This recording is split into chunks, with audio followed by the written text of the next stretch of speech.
All right, one of the hardest things probably for volume is there's two shapes that really trick people. One is a triangular based prism, which you can see right here. And that is a base of a triangle, as you can see in the very bottom there. And then it has a rectangular shape height. So that's right here. The other thing is going to be a triangular based pyramid. So we have one of those in the back of this worksheet that I will be doing in another video. So when we're taking a look at the formula, you can see that I have the formula for a rectangular based prism, a triangular based prism. And so what you need to do is you need to find the area of the base, which is a triangle. So you use base times height divided by 2.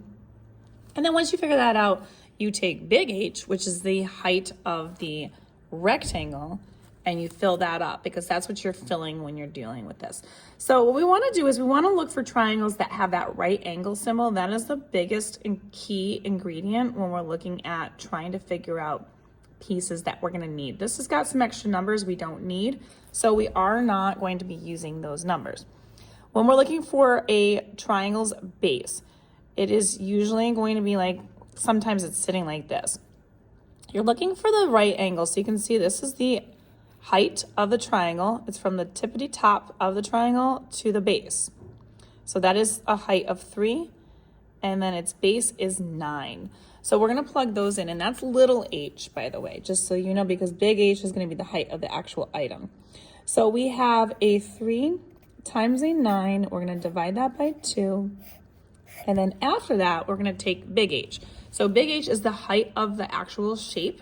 In this case, the height of this shape, again, looking for that right angle, it's the height of the rectangle, which is 8.2. So we're gonna use that. Now again, you wanna make sure you're following order of operations on this. So we do wanna do the 3 times 9 first. So we're gonna do 3 times 9, which gives us 27. We're gonna divide by 2, just like that. Get this answer, 13.5. And then we're gonna multiply it times 8.2, which is the height of the object. And we get 110.7. So that is our finalized answer for the volume on this one. And this is gonna be in meters cubed. So that is gonna be that one in particular. Now let's do this one just because we have a little bit of extra time here for this one. So I'll just do this one, it's a really quick one. Length times width times height on this.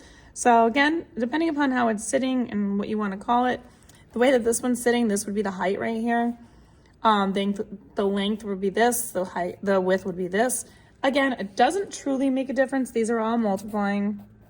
So I'm just gonna do 5 times 4.3 times 8.2. And when I type that in on the old calculator, you end up with an answer of 176.3. And that is millimeters, in this case, cubed.